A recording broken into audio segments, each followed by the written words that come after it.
applicable, and where you live. You'll have 5 minutes to address Executive Committee, after which you'll have the opportunity to respond to any questions that the members may have for you. I'll try to give you a warning with a minute left and 30 seconds left. And you can start whenever you're comfortable. Great, thank you so much. My name is Abhay Singh Sachal. I am the founder of Break the Divide, a nonprofit that works with young people in Regina around climate action and mental health. We empower young people to navigate their emotions and be empowered to be resilient. I'm also a resident of Regina. I'm from Surrey, BC, but I moved to Regina 2 years ago. I'm a proud Ward 1 resident, and I'm happy to be here today. So really, I grew up in Surrey, BC. I lived in Toronto, and I moved to Regina 2 years ago. And in moving to Regina, I really loved it. I came to Saskatchewan to do my master's in educational psychology at the University of Regina. I'm training to be a psychologist. And one of the things I really love about Regina is the people. The young people here especially, people are warm, but the young people especially are passionate, inspired. They want to take action, and they see the issues in their environment today, and they want to do things about it. As the executive director of Break the Divide, this nonprofit working with young people, one of the things that we've seen in hosting dialogues with young people and in working in high schools is the reality of how they feel when it comes to issues of climate change. They recognize that we are in the midst of a climate crisis. We see the impacts every year. We see the impacts every summer. This is the record-breaking wildfire season in Saskatchewan. We know that's tied to climate change. We also know that the increase in heat waves and, again, the cycles that we've been talking about today are tied to the climate crisis. And so young people recognize this, and they're feeling very hopeless, anxious, and worried about the future. When I say hopeless, I think the level of despair amongst young people needs to be understood.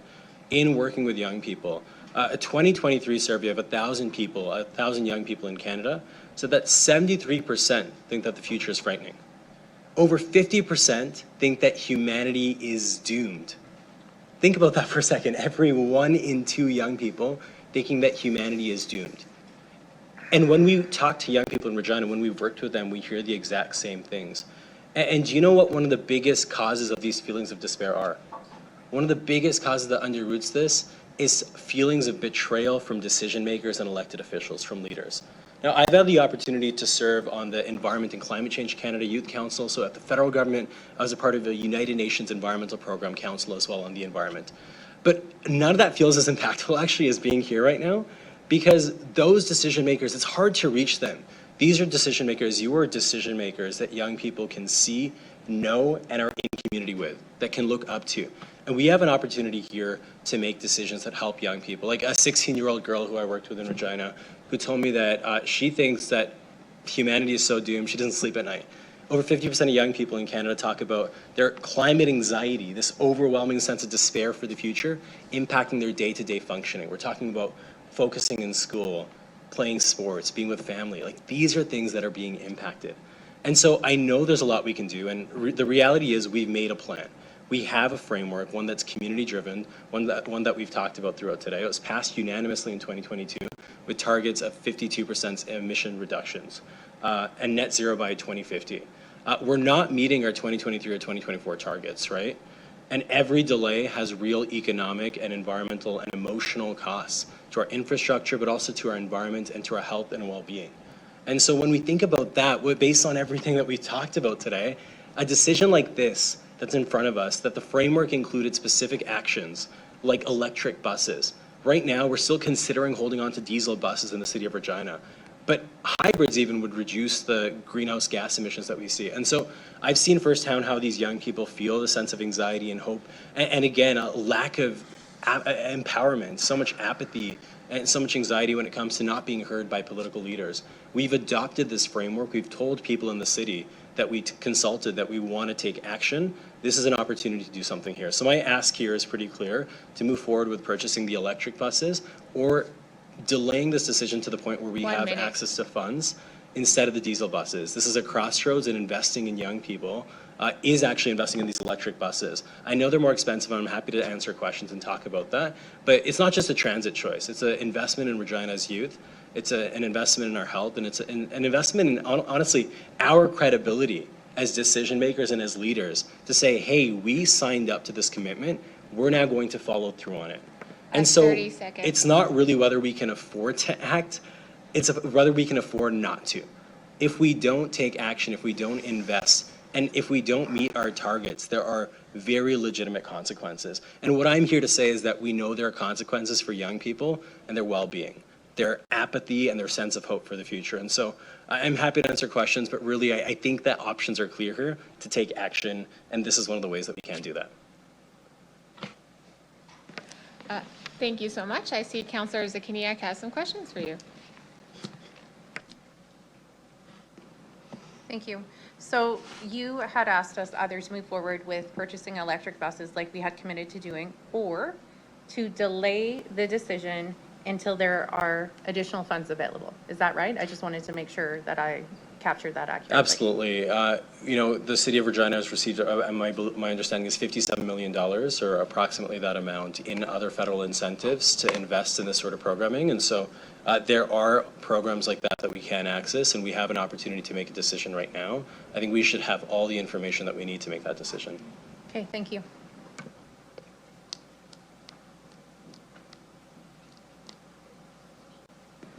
Are there any other questions? Oh, Councillor Rastovich? It's interesting that you mentioned your psychology, right? Yeah. So it's funny, like, I'm gonna ask you what your thoughts are on this. You know, like fires. Most of the fires that occur are caused by people, Yeah. right? Most are caused by people, the majority. So when we think about wildfires and the reasons that wildfires have been increasing in severity and length every single summer for the past many years, especially here in Saskatchewan, there's people that are ultimately at the end of it, but the reasons that these fires are lasting longer, that we're needing to put more money into putting them out, is because of climate change. And what I mean by that, and specifically this is what the evidence shows, we can ask the City of Regina staff, those that are working on this, because of drier seasons, which we know the farmers are talking about. We've heard about drought in Saskatchewan now, and we see the impact of that. Because of the drier forest bed and increase in thunderstorms and other activities like that, when lightning strikes, and it happens more regularly now in these very dry forested areas, those fires happen more frequently and they last longer. They're harder to put out. So we're not having the precipitation like we would have in the past. And so, again, I'm not even here to talk about why this happens or not. I'm here to say this is the reality, and we know that we need to adapt to this future. So what can we do for that? And I guess the other part I was gonna mention, like psychology. You look at the weather maps. Yeah.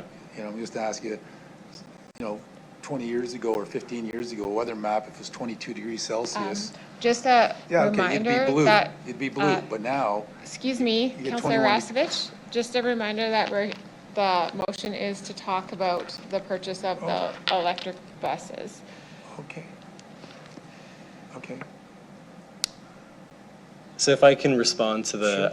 okay, I'm talking about, this is, because this is, anyways, all right, okay. Well, fine, we'll drop it. I can respond to the idea behind that. I think Notion the and decision electric is, buses. we'll continue we're just to talking go about, to we're the gonna vote for purchasing electric of buses. the. Okay, but he's transit. talking about how our young are being influenced and they're fearful and Yeah. all these things, so I was trying to talk to him about that. And- So if we're just only talking about electric buses, then we'll leave it at that. And so I think what I can say to that is this idea that when it comes to electric buses specifically, we have an opportunity to tell young people in the city that in making decisions that are aligned with the framework that we ourselves, the city, has signed on to, passed unanimously in 2022, we have a clear way of reducing our greenhouse gas emissions in investing in electric buses. That is a clear sign that we are acting in alliance with the framework that we've adopted as a city, and it's a message to young people that, you know, this sense of despair for the future, with 50% of young people in Canada think that humanity is doomed. Like at a city level, as decision makers, what can we do to tell young people that we're listening and that we are going to take action to both mitigate and adapt to climate change?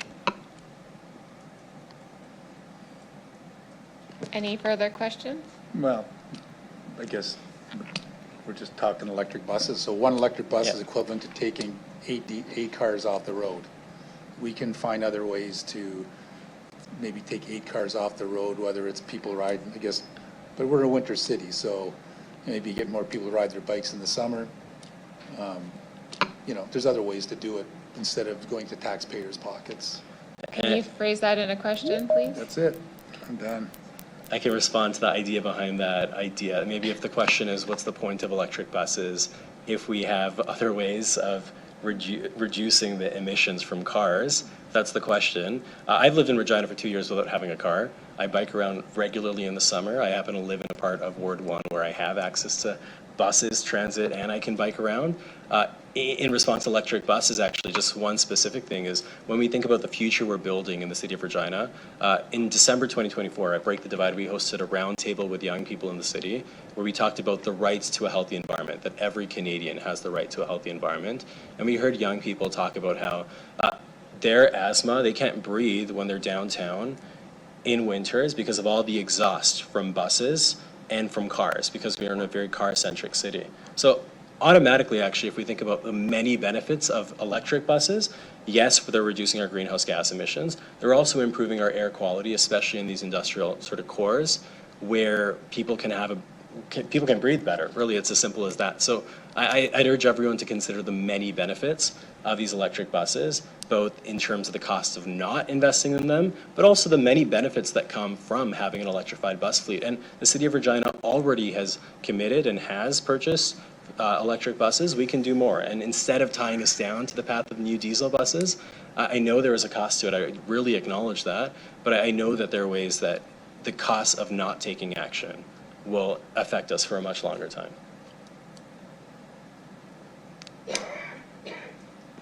Any further questions?